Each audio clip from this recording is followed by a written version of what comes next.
I Got the Hell Out does contain explicit content that might not be suitable for some listeners, such as children, those that easily get offended, and we do recommend that listeners at work put your earbuds in if you have coworkers around. And if you like the show, please spread the word by telling as many people as you can. Would also appreciate if you would subscribe, rate, hopefully with 5 stars, and review the podcast on iTunes. You can find us there as well as on Stitcher and Overcast. You can follow us on Twitter at WasInACult, on Facebook at I Got the Hell Out, and on Instagram at I Got the Hell Out with an underscore after each word. You can contact us through our website at IGotTheHellOut.com. It's a red button moment. We're recording. It's Laura. And it's Deb, and it's another episode of I Got the Hell Out. If they could only see your hand movements. You know, somebody told us that we need a YouTube channel. You need your own YouTube channel. Oh, God, come on. It's too early in the morning, and I went to bed way too late last night. What were you doing? Stuff and whatnot. Let's just say beer was involved. Really? Well, I don't drink during the day because bad stuff happens. So you make up for it at night. Anyway. Moving on. We're going to get to the Kool-Aid recipe in just a minute, okay? All right, what do you have first? First of all, are you feeling better? Yes, my voice is much better, but my daughter now has no voice. At least you passed Sorry, it Sam. off. Sorry, Sammy. I share. I'm not selfish. I share. There you go. You better not be sharing with me. And I would like to give a shout out to my bosses, KB and Tom. They let us close early on Sunday, so we Scoobied out of there. Oh, I bet you did. And we had Monday off, which was great. Oh, for Memorial Day. Yeah. Nice. I expected to work. So thanks, guys. Yeah, that was an awesome 3-day weekend. I didn't have a 3-day weekend. You might have had a 3-day weekend. I did, and I was very grateful for it. Really? Yes, I was. Oh, and we need to have people vote. Yes, it's on the Facebook page, but if for some reason the link does not work. Yes, it does. I'm saying, hey, I'm covering all bases here, my friend. If it doesn't work. Okay, gotcha. Okay, it's pghcitypaper.com and go under the tab that says People and places. For like voting, and then we're under people and places. Yes. So please vote. Tell your friends, tell your neighbors, tell your relatives, tell everybody you know. And you know what's crazy? I know a ton of people that are up for a ton of crap, or not crap, other awards. Okay. And for the best, this one's up in 4 different categories. I didn't get to talk to her. Okay. But right above us is the best charity or something like that. Okay, I don't remember. But it is a shout out to Jamie. She's very active with the Nose to Tail Cat Rescue. Oh, okay. And apparently they're nominated in 4 different categories. All right, people, you heard that. And shout out to Wild Bill that I work with. Yep. He walked into work the other day and he's like, I voted for you. Hey, thank you, Wild Bill. I didn't even know he knew. Only certain people at work I talk about the podcast to, you know? And I'm like, how'd you know? And he's like, well, who down here doesn't know? And he was scrolling through to vote for his buddy, Zach, as the best piercer in Pittsburgh. Okay. So, guys, vote for Zach for the best piercer. And apparently he said that if he wins, he's going to do a full day of free piercings. So me and you going to go get pierced if he wins. Yeah, right. Although I hope you do win. Yeah, and there was a bunch of other ones, but this week has been crazy. Which weeks aren't crazy for me? Yeah, really. Come on.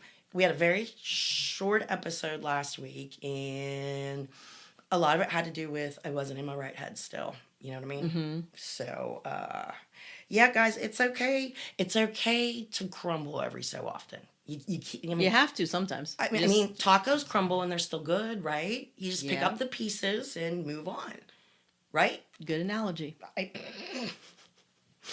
I steal things from the internet, okay? But don't we all? But they're wonderful sayings. Yep. Tacos crumble and people still love them. It doesn't matter.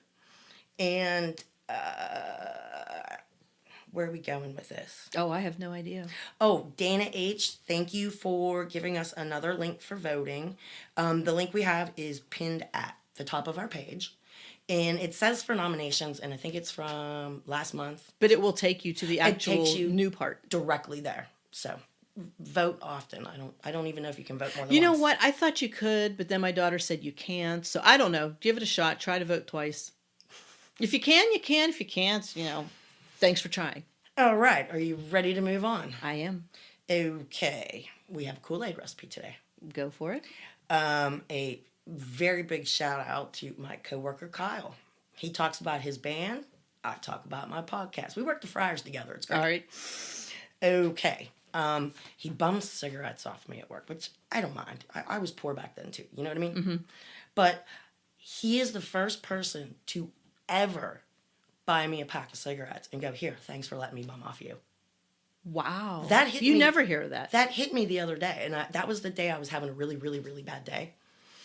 And he came up to me as I was leaving work and he's like, oh, by the way, I snuck a pack of cigarettes into your bag, just in case you wonder where they came from. You know what I mean? Oh, that was nice. I thought it's the first time it ever happened. People who bum smokes usually Don't pay you back. No. And I really, really appreciate it. So, Kyle is apparently a meme on the internet at this point. It's Kyle-Aid. Oh, ha. Instead of Kool-Aid. Okay, so I told him, I showed it to him. He's like, all my friends. Anyway, today's recipe is called Kyle-Aid. Okay. You take orange Kool-Aid. Okay. You mix it with a Monster energy drink. Gotcha. Okay. And you add gin to it. Ooh. He likes gin. And you have to have a certain brand called Death's Door. If you can't find that never brand, heard of that I'm one. sure gin is gin. You mix your swill together, okay? Your swill? Yeah. It's swill. And I consider anything with gin swill, but I like gin. Anyway, then you have to sit down. You have to get on either Spotify, Apple Music, or YouTube, okay? And you have to listen to his band.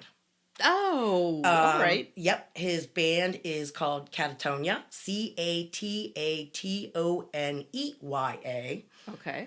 And him and his guys, they want you to listen to Nobody Cares. And they dedicate that to the cult because nobody cares about them fuckers. Actually, we care. That's why we talk about it. We care in our own way. But I listened to it this morning, and it's their own music. Give them a listen. It's not going to be everybody's cup of tea. But What's their name again? Catatonia. Catatonea. Because there's another one, but it's spelled differently. Okay. But their album cover is kind of a squiggly looking face, dude. Red, blue, yellow. It's pretty cool. Okay. Anyway, okay, we got Kyle-Aid. Kyle-Aid. Yep. Okay, I would like to give a big thank you to everybody who posted such kind words on me stepping out of my comfort zone.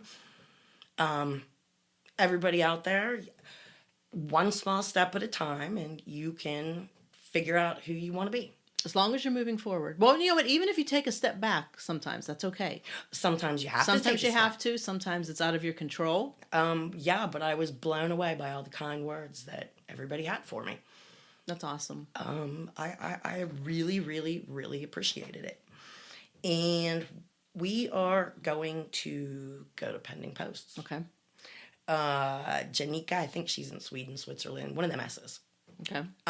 She says, I can imagine how hard it is to escape a cult since I don't even know how to escape a casual conversation. You and me both, sister. Amanda H. says, I went to my favorite murder fan meetup discussion thingy tonight and suggested to all of the people there to listen to this show.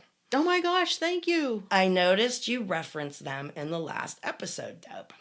There were like 30 people there, so hopefully you got a few new listeners. Just doing my part to preach the good word. Oh, thank you so much. Yeah, stay sexy and don't get murdered. Yes. I wanted to go to the meetup, and I just was not able to. You didn't even invite me. I didn't even know there was one. Well, but it was a Thursday night, and it was like, it's a work night. I'm old. Wasn't going to happen. You know, I'm usually home by the time I would usually have been going out 30 years ago. Seriously, I know. I hear you. Speaking of staying sexy and not getting murdered. I always share things with you, right? Have to do with stabby stick? Well, maybe. I had friends over, as I always have friends over, and somebody asked me for a pair of scissors, right? Oh, no.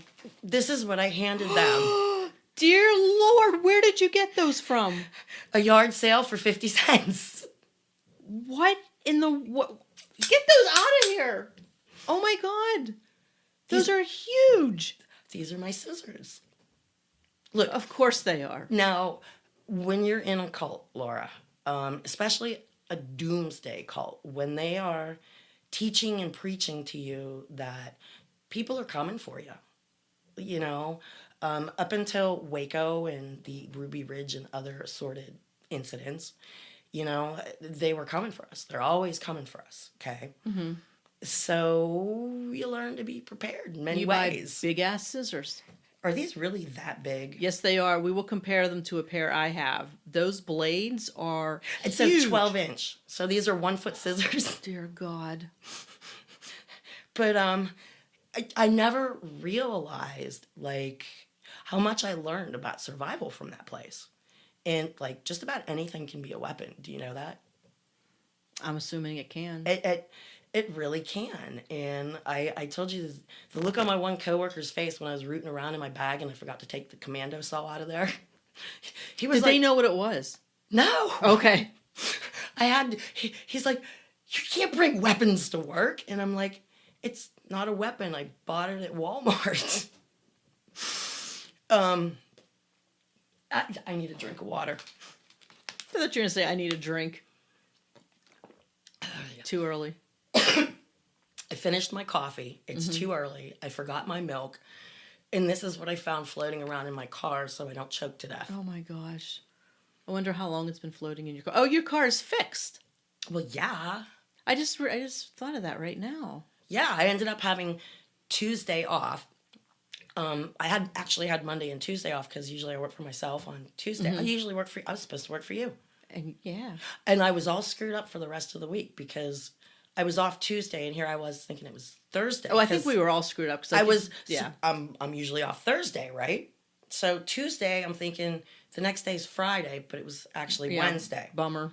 So then I get to Thursday and, you know, I'm here, I'm at your brother's, I'm other assorted places.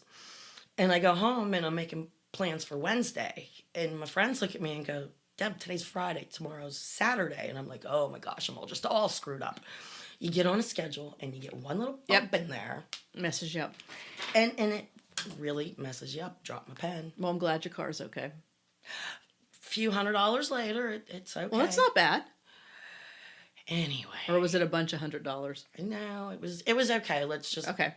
Yeah. I didn't expect it to be that much, but hey, you know, you save money for a rainy day or a vacation, and it always ends up being a rainy day.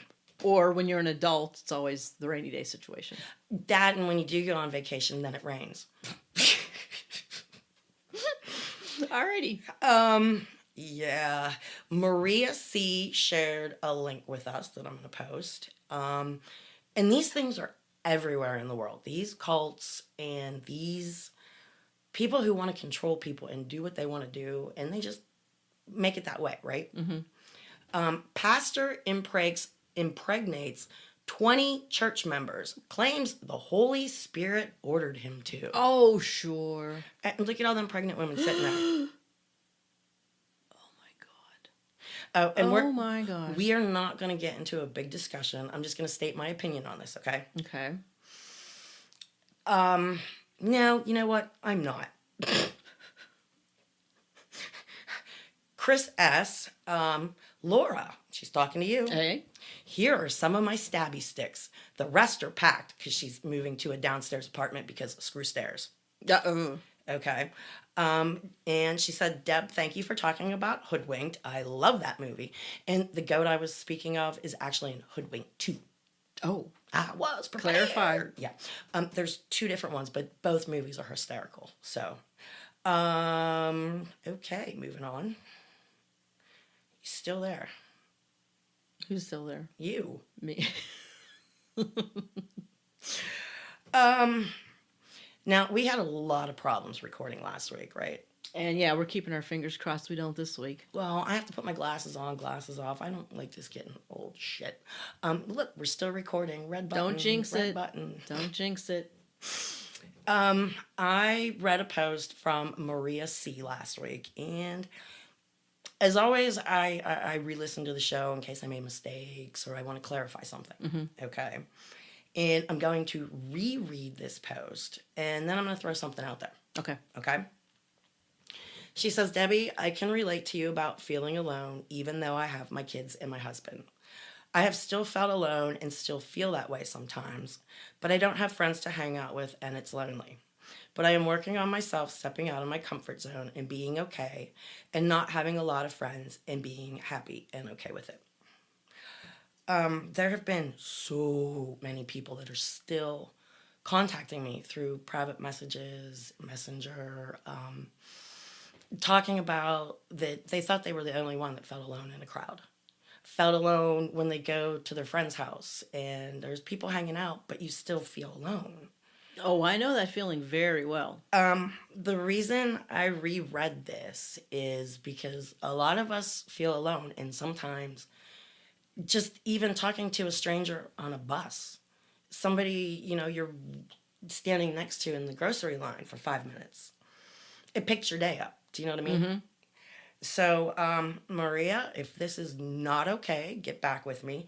But I'm going to approve this. And that way, maybe we can start something that people that feel alone, maybe they'll never meet in person, but maybe Maria and somebody will click and they'll be able to text each other or Right.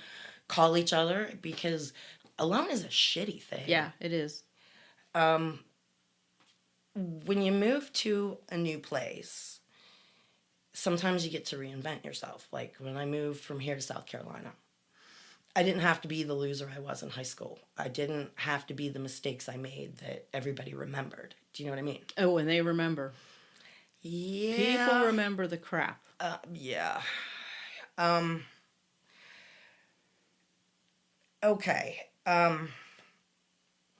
When you move to a cult and it's a closed community and you've given up all your friends, all your family, you have new friends and family, right? Mm-hmm. Except it's like changing high schools again. Everybody sees you as the new person. They don't know what to make of you. Casual conversation, but really, no, here's my number, let's hang out, you know what I mean? And it was really lonely for, the first probably year I was there. I got really close with my one sister-in-law because we lived in the same little teeny tiny town of 600 and some people outside of where the compound is. And it was kind of like we were both lonely and you're forced to spend time because there's really nobody else. She didn't drive, and Kenny went to work and took the only vehicle we had. Okay. And they lived 3 blocks away. So she's not really someone that I would have sought out before to be friends with. Do you know what I mean? Mm-hmm. And here's a real quick story. I'd never been around babies. My friends didn't have babies. I'm an only child, right? Colt baby was born in August, late August in this state, okay? And thankfully, my sister-in-law was home because I couldn't get him to stop crying that morning. He just wouldn't stop crying and crying and crying. And you're a new mom and you just want to pull your hair out. Right. Okay? So I called her and I'm practically in tears myself. And she's like, bring him over, we'll figure it out. So I walked the 3 blocks over there. And gosh, it has to be, high 90s, maybe low 100s. I can't quite remember, right? Okay. She opens the door and I have the baby in my arms and she screams, "Holy crap!" And she grabs him from me. Okay? What was wrong? Again, I only have images in my head of what you're supposed to do with babies. Okay? Yeah.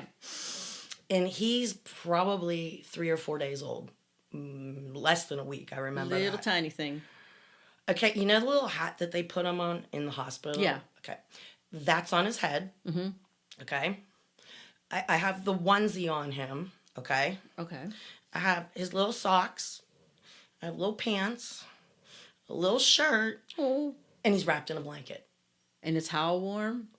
That's what you're supposed to do with babies. Oh You my dress them, God. wrap them in a blanket, and keep In them. 100-degree weather? And she's screaming at me, "You're cooking him, you're cooking him." And I didn't understand. And that's when I started to learn about babies, for crying out loud. I thought they were like glorified pets. Oh my God. And I am so ignorant when it came to kids. And she looked at me and she goes, "What are you wearing?" And I looked down, and we lived in this little town where there were no other cult members. Mm-hmm. So Kenny allowed me to wear shorts and, sleeveless and stuff, okay?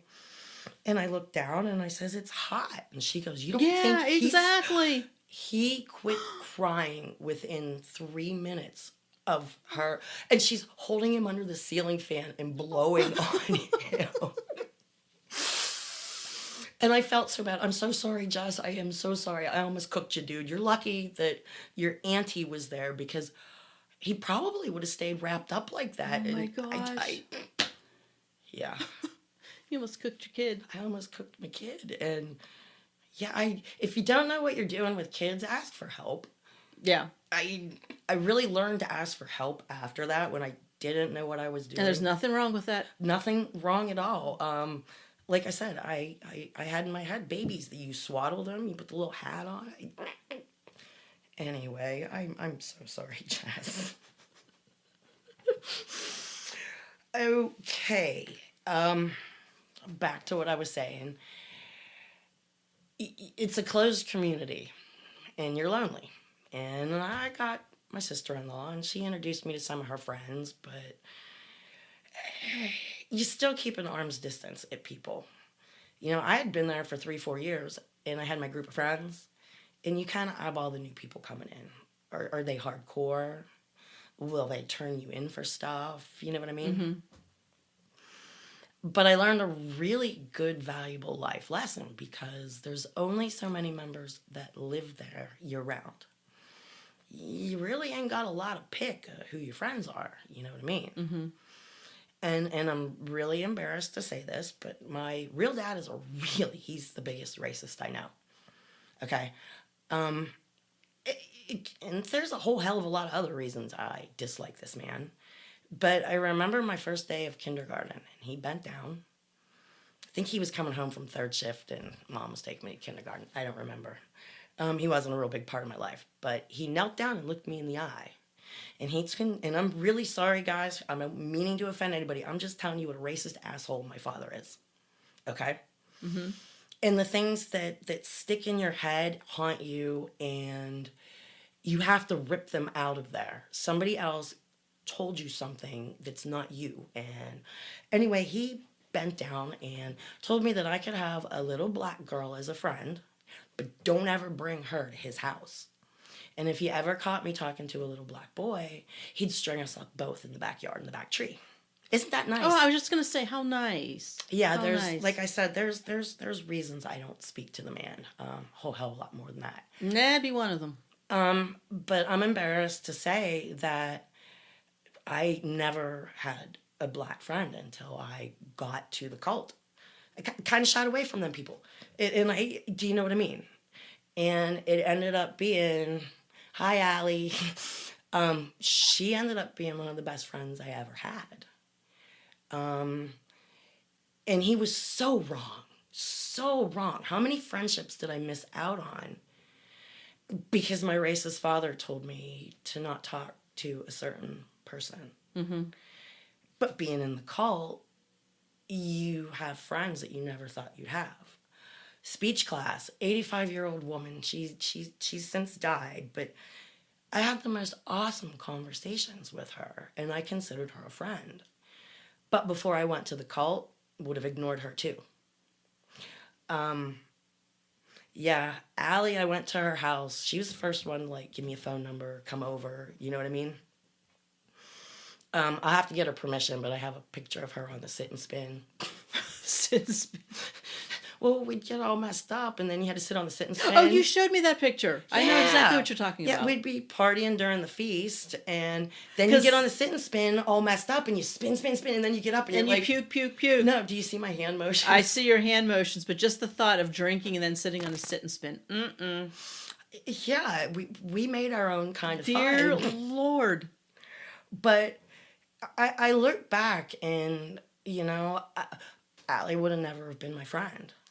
And she turned out to be one of the best friends I ever had.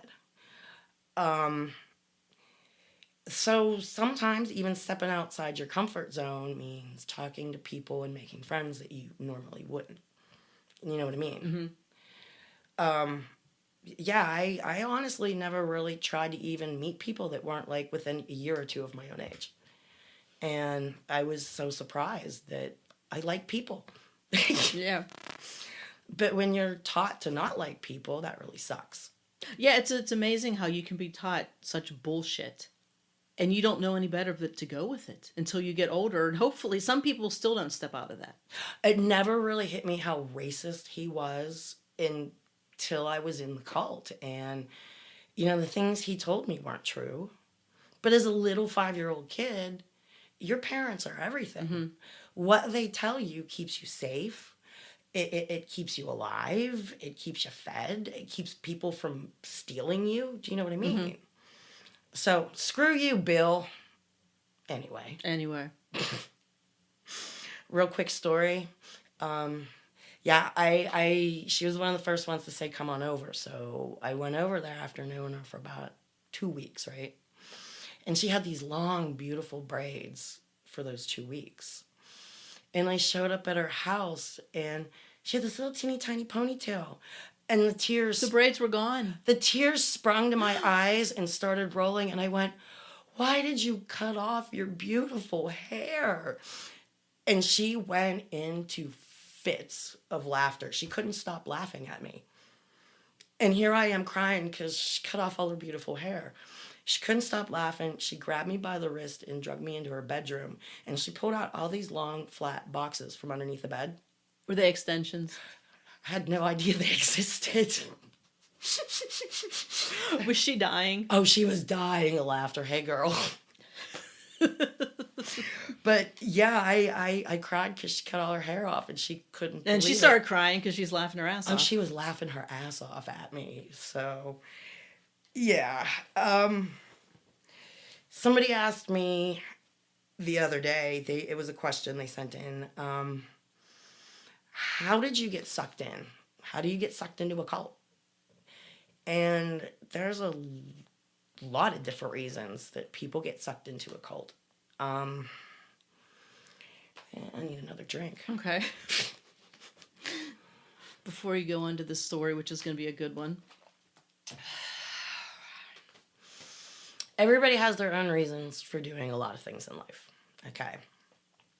My particular cult, a lot of people are sucked in because they use the sacred name.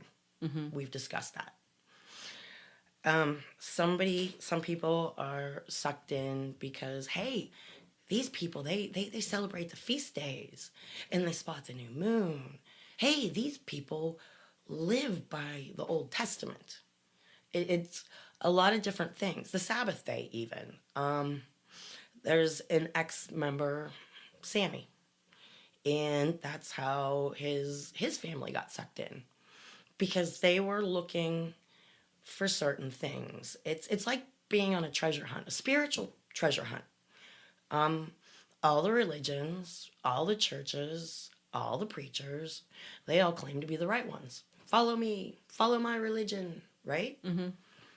Well, they all can't be right, or they're all going to be right. It makes no sense. But when you're looking that hard for something, you know, sometimes you find fool's gold. Look. I found it as a kid. Did you? Yeah. We'd be up in the woods digging and making a fire pit. You know, back in the 70s, we could do that shit, and the cops weren't called. A lot of stuff you could do in the 70s. But I found this huge, like fist-sized, sparkly rock. I thought I made my family rich. I was so excited, and I kind of like basically held it to my chest and ran all the way home because I thought the other kids would try and steal it from me, okay? And, I of course went up to asshole Bill. And I'm like, look, you never have to work again. Look at this size of gold. No, you didn't. Oh. And he looked at me, scoffed and laughed and told me I found fool's gold and it wasn't worth shit. What a piece of work. I'm telling you, just give me. And I saw him at my grandfather's funeral like 8 years ago, and he was no longer that big, intimidating hulk of a I'm gonna beat you man, when I was 7 and 8 years old. He actually looks like a pretty pathetic, hunched over old dude. Yeah. Kind of felt bad for him. But then I didn't. Do you know what I mean? Yeah. Yeah. But people are looking for something in a shitty ass world. And it's fool's gold when you find it. They join because the Sabbath, the feasts, the whole 9 yards. And once you're sucked in and living there, it's way different than getting the tapes, meeting with people in your area. Because, see, that's what we did for like the first 5 or 6 weeks till Kenny had to go be with his people, because there was just too much temptation. And that's how we ended up there. And I ended up getting sucked in. I had actually decided to leave at one point. Jess was only a year and a half, not even. And I told you, I laughed at ex-member initials Dee Dee. It was oh shit, I'm pregnant, right? Oh, you laughed, and then you said a couple weeks later you found out you I'm were... making plans to get on a Greyhound with my toddler. And I found out I was pregnant again. And then it just, the spiral of, just, I couldn't go anywhere. Kenny at one point made a point to tell me that I could leave the cult anytime I wanted to, but I best not take his children. If I did, he would hunt me down, find me, and bury me where no one would find me. So. What a godly thing to say. Hey, it's a godly place out there. Yeah, it sounds like it. It's a very godly place. And it's very controlling. I showed you that video of that woman who was happy that she doesn't have to make decisions anymore. Mm-hmm. She doesn't have to think for herself anymore. What a freeing thing just to become a Stepford wife. For those of you who haven't seen the movie, it's called The Stepford Wives. Freaky. Yeah. But that's what they're looking for out there is obedience and this and that. Other people might join because, hey, polygamy. I can have as many wives as I want, Mm-hmm. And there were a lot of men that found out, wow, I can have an extra wife. And I told you that's when I left. I was holding on by my fingertips for so freaking long. But when you find out your 37-year-old husband is taking a teenager to be a second wife behind your back, you start making plans to leave. Because once they do that, I only know of 2 families that left as like a weird, we're still a family unit, but we're not here. Do you know what I mean? Mm-hmm. And for those 2, one I lost track of, but the one family that left with 2 wives and stuff, none of them are together anymore at all. So, I don't know. Everybody joins really for different reasons. I was there because I kind of got drugged there. You know what I mean? Mm-hmm. And at first it wasn't bad because everybody's so nice. It's a second family. And then the shitty shit comes in. Do you know what I mean? Mm-hmm. You're just staring at me. So wait, how long was it before you met Little Man? You may have answered this like episodes ago, but of course I don't remember. There's things I would probably like to cover again because I keep telling people start at episode 22. We really sucked. I met him the first time I was there. So the first feast? Yeah, you're encouraged. There's a line outside of his door. So you personally met him. It wasn't like you just saw him. You actually met him. Back in the 90s, early 90s, in the 80s, new members were, like, I think we went in on the influx of, because we got up to, I think, 2,500 or more that attended a feast one time. That was a lot of That's people. a lot of people. On 40 acres. Do you know what I mean? That's a lot of people sweating inside the sanctuary, let me tell you. But back in, excuse me, back in 93, Kenny's dad was already an elder. And his dad was the one that was sending him the literature that got him sucked in. And there was always a line outside Little Man's office because new people, you want to go in and meet the prophet and bow down, kiss his ring, the whole 9 yards. But I don't think we kissed rings. No. But yeah, he's always glad you're here and God has opened your eyes. And you are one of the chosen. Welcome, welcome. And however he put all that bullshit, And Kenny looked like a 12-year-old little girl at the base of the stage staring up at like his idol. His idol, yes. And it was kind of pathetic. You know what I mean? And I'm sitting there going, in my head, I'm thinking, oh my God, God wouldn't fix this man's teeth. I just couldn't stand to look at little man's teeth. They were nasty. And it was fun. Were they like all yellow and gross? They were rotting out. Some of them were crooked. What wasn't black was yellow. But that was a running joke for the longest time, that little man has so much money and all these houses and this and that and the other thing. Why the doesn't he fix his teeth? Okay? Now, you've gone on their page and I've showed you little man today, right? He got his teeth fixed. He got his grill fixed. And that was a good discussion between a bunch of us ex-members the one day that he finally broke down. Because, see, we prayed for a dentist, okay? The entire congregation would pray for a dentist every feast. To show up. To join. Right. So we could all get our teeth fixed. Oh, my gosh. And it's funny looking back, the things that we were asked to pray for during prayer circles, during opening prayers, during weekly services. To my best of my knowledge, they never got a dentist. Were there any other doctors you prayed for? Like a podiatrist or... Well, we did pray for doctors at one point. Okay. And I told you we ended up with 5 doctors and a pediatrician. Oh, wow, there you go. Yeah, and anybody out there who's joining a cult and they tell you not to go to the doctors, my son still has problems today. Do you know why, Laura? Why? Because I don't know what I'm doing with kids. And you cooked is this the one you almost cooked? It's the same kid I almost cooked. Okay. I ran over his foot in the parking lot too. Oh, he survived a lot, Laura. Okay. Like cooking him wasn't bad enough. You had to run him over. Well, that was in high school. Oh, that wasn't during the cult years.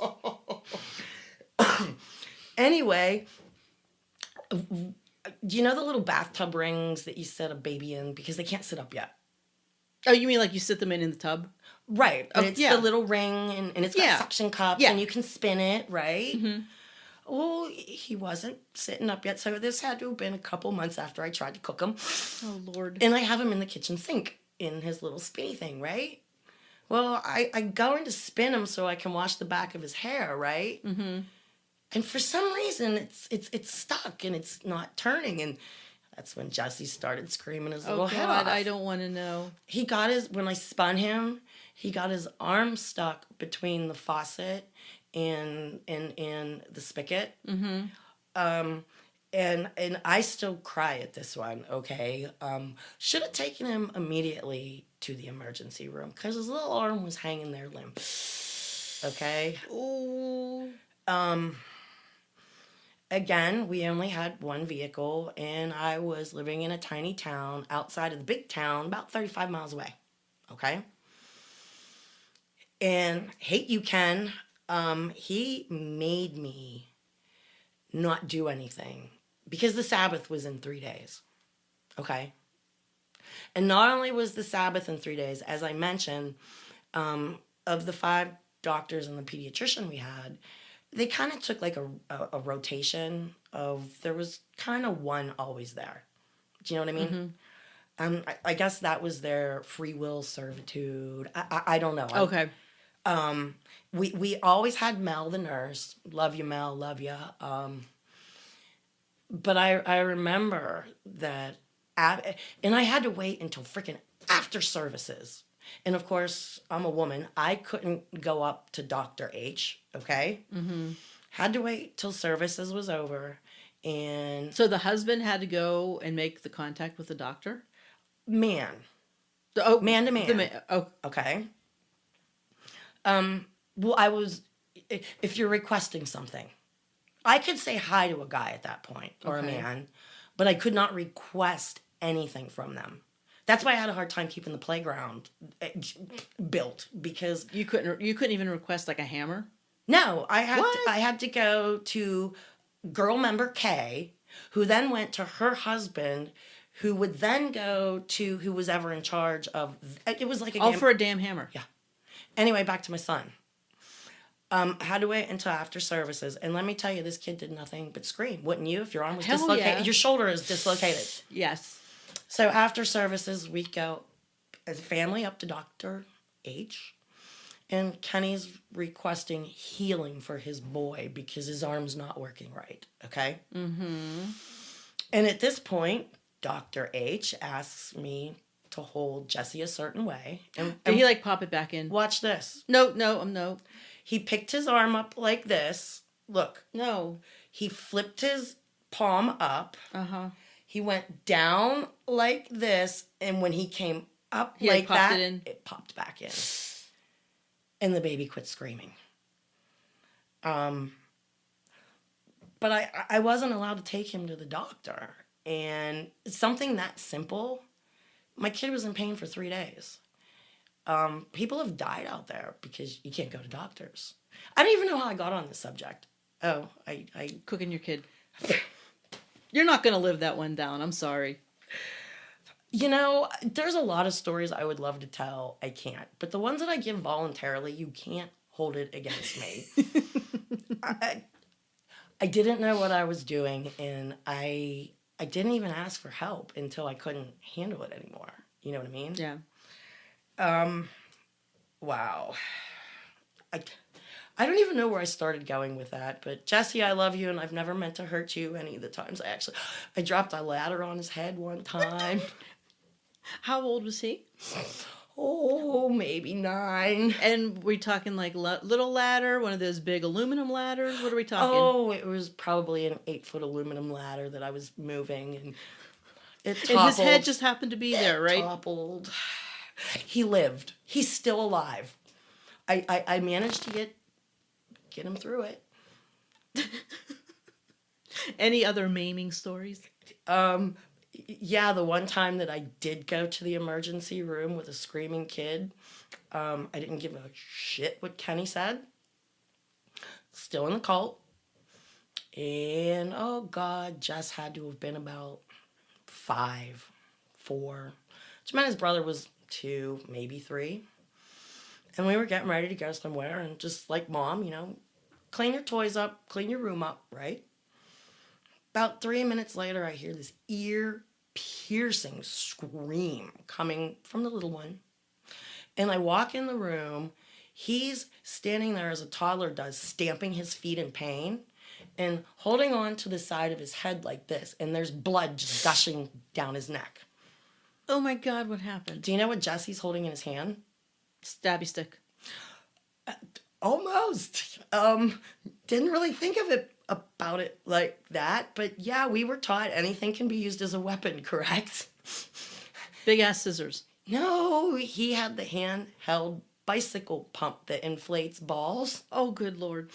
and he stabbed his brother in the ear with Was he it. trying to like pump his ear? No, he stabbed his brother in the ear apparently because he wasn't helping pick up. Oh my. Okay. So now you got a screaming 2-year-old that you're thinking that their eardrum is punctured. There's blood running everywhere. And it was like, screw this. I called Mel, the nurse, and she says, I can't tell you what to do, but his eardrum might be punctured. Okay. Well, a punctured eardrum's a pretty big thing, don't you think? Yeah, it's pretty serious. And, I kind of learned from Jess, dislocated arm for 3 days, right? And yeah, I told you I used to take them to the pediatrician without Ken knowing. But yeah, I took him to the emergency room, and thankfully his eardrum was not punctured. The needle just skid down inside the ear canal. To this day, he has a gouge in his ear canal. Thankfully, he did not go deaf. Anything can be a stabby stick. It's all I can tell you. There's the quote of the day. In all honesty, I mean, if you're trapped in the bathroom, you know what you use? What? You grab the toilet lid and you smack that sucker off the floor of the sink, and you got something really sharp. Ooh. If you're in a place that has one of them toilets that don't have a top to the toilet, if you can, smash the mirror, and you can rip up a part of your clothing and grab a mirror shard. Am I going too far graphic with all You of were this? going really graphic and really dark. But I'm the one that brought up the stabby stick, so. Well, I used to wonder why I was made to be there for 10 years of misery. And the more I thought about it over the years, it's like yin and yang. You can't have good without bad. You can't have black without white. Things just don't exist like that. And as miserable as it was sometimes, back to the beginning, full circle, I made friends with people that I'm still friends with today. I have my kids that I never would have had. I have survival skills that all I can tell you is, yeah. I have my concealed carry, but I can still probably kill you 10 other ways. Remind me to tell you when we get off. Oh, dear Lord. And I can't get that out of my head. Prepared. You got to be prepared.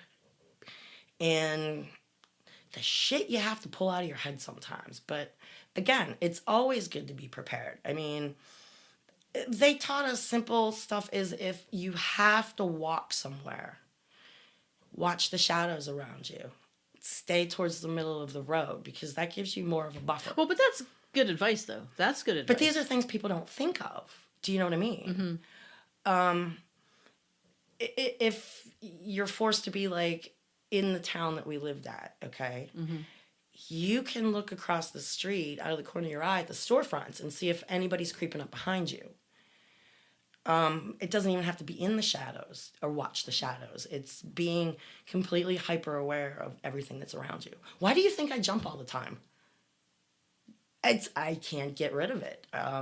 It's toned down a hell of a lot. Remember when you used to yell when you would come in the house because you'd walk in and go, "Hey, how you doing?" And I'd be like clinging.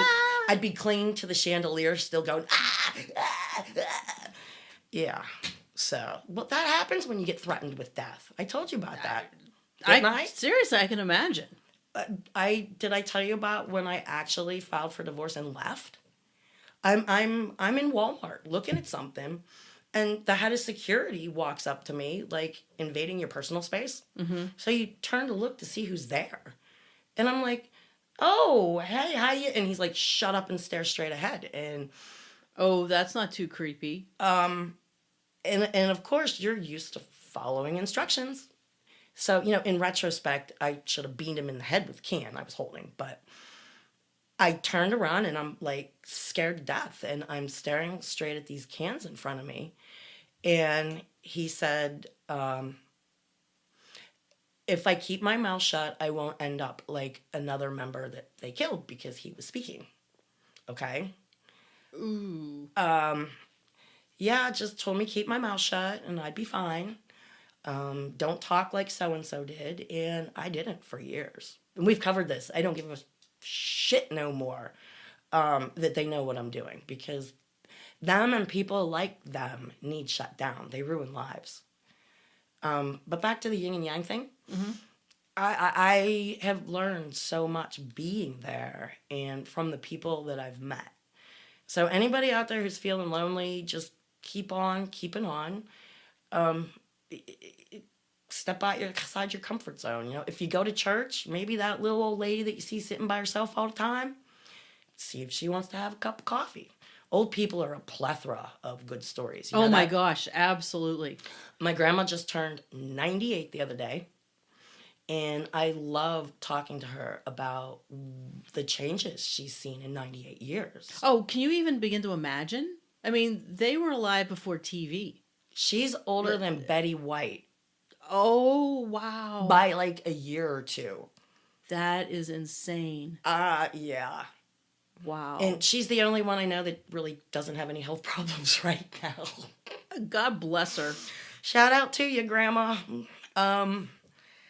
Yeah, it just, okay. Well, we're going to save that for next time. Oh, and by the way, don't ever let loyalty keep you in situations that common sense would get you the hell out of it.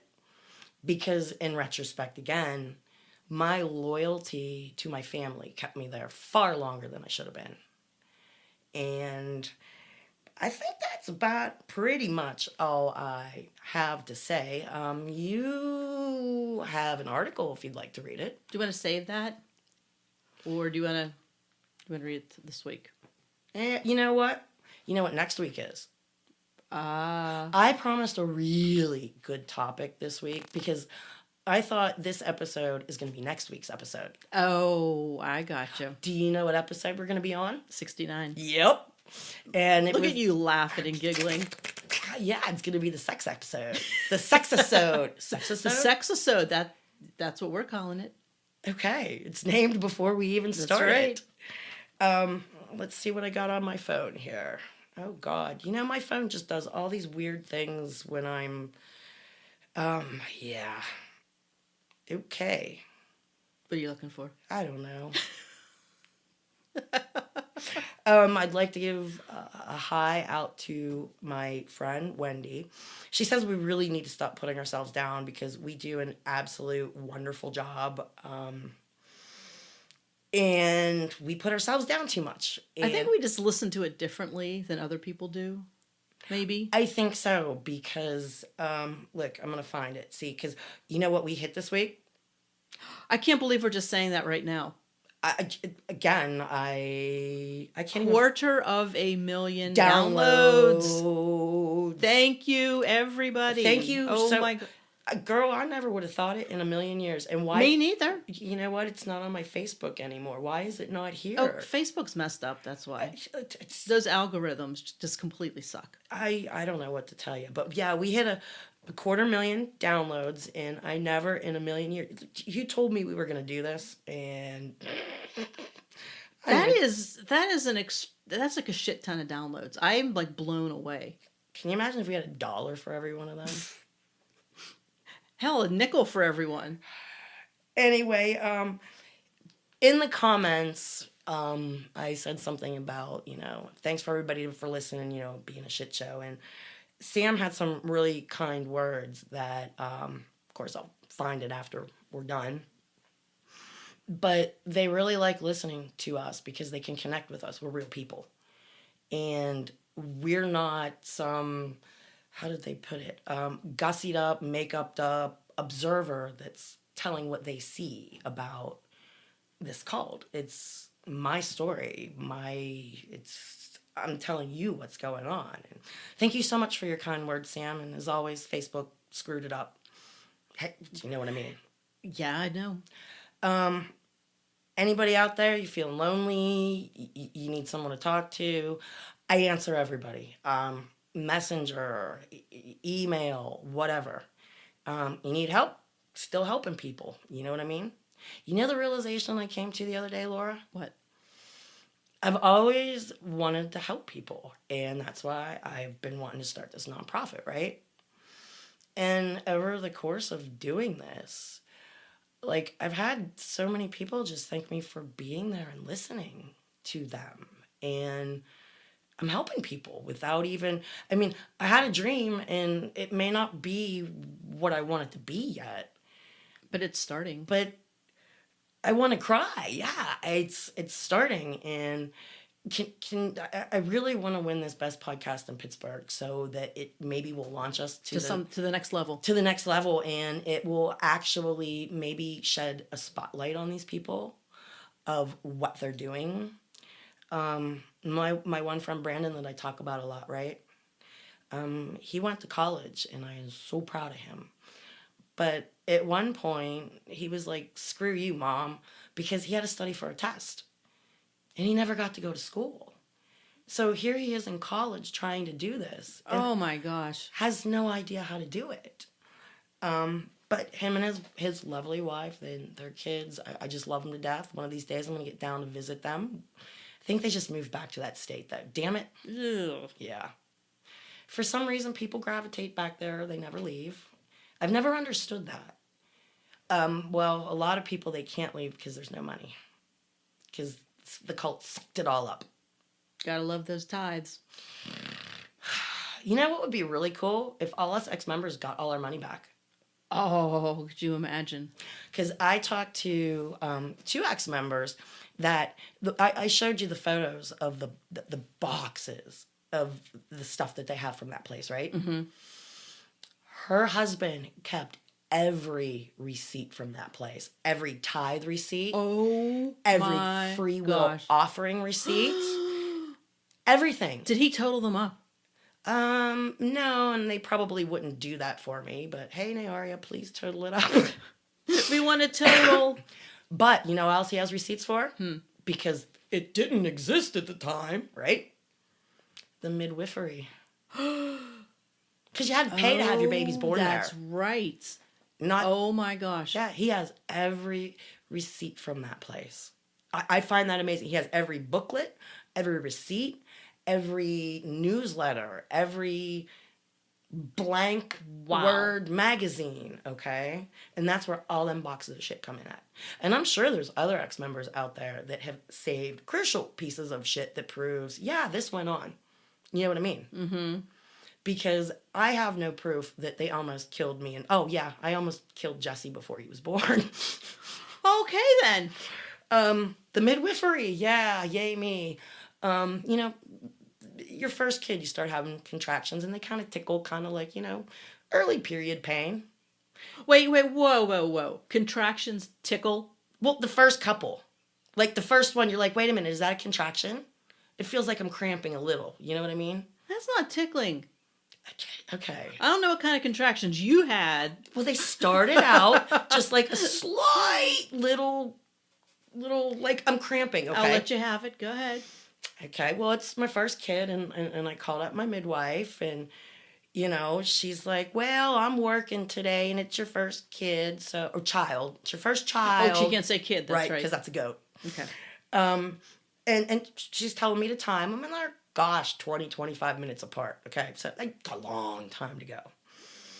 Well, after work comes, and we head up to the medical trailer. Do you see me making those loose quotes? Yipper.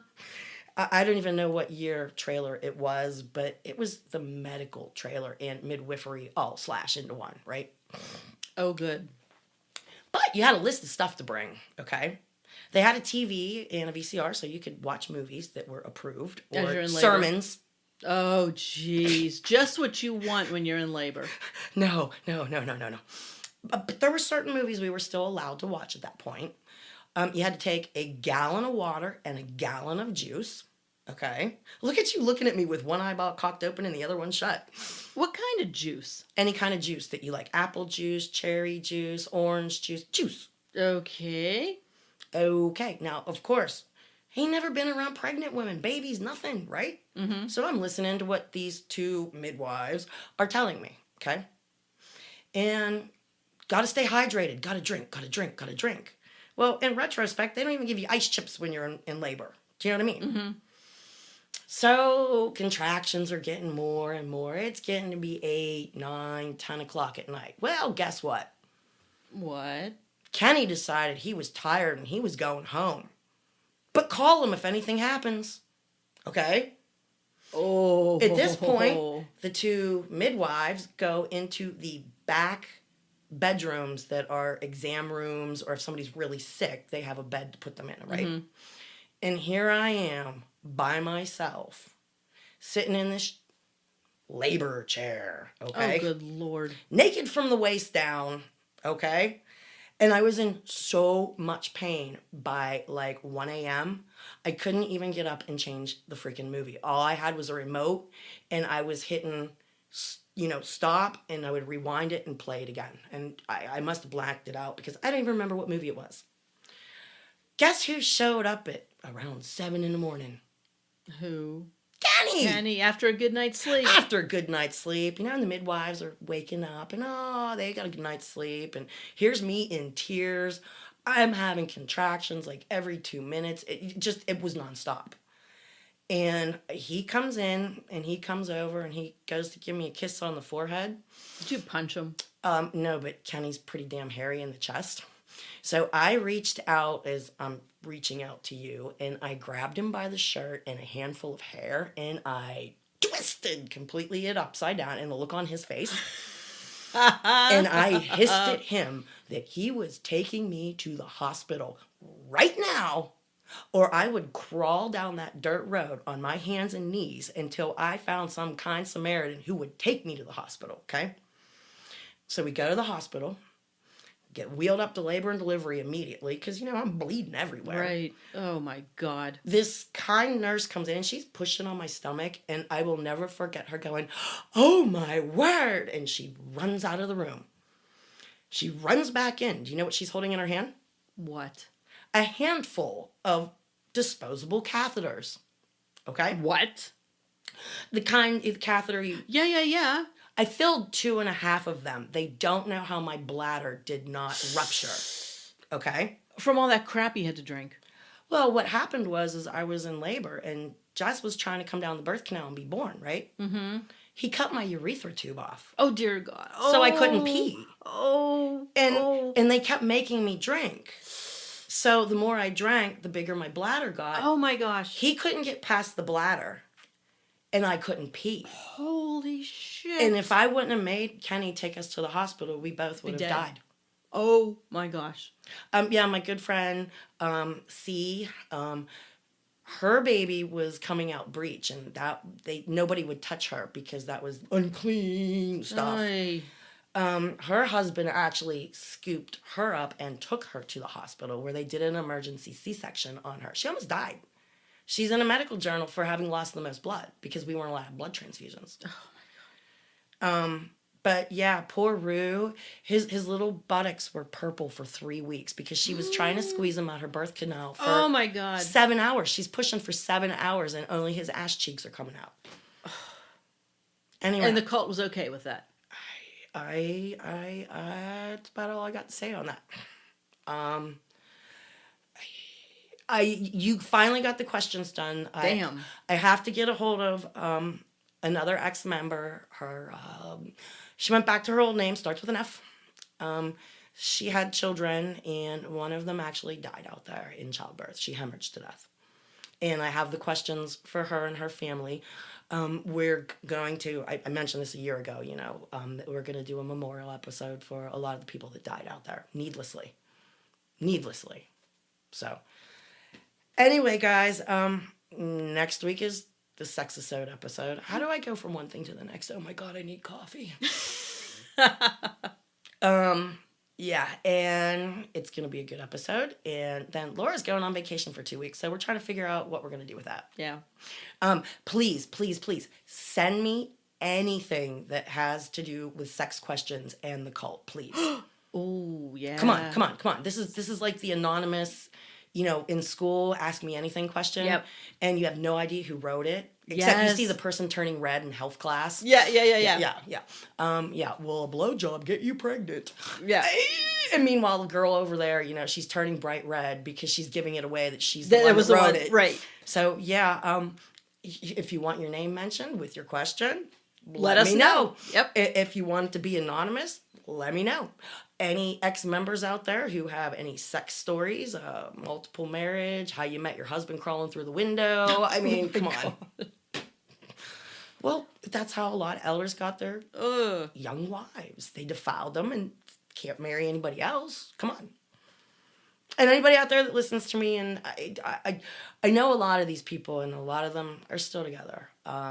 That's their circus. I can't judge anybody for what they do. Do you know what I mean? Mm-hmm. And as I've told you before, I've got stories from out there, but everybody who lived out there has their own stories.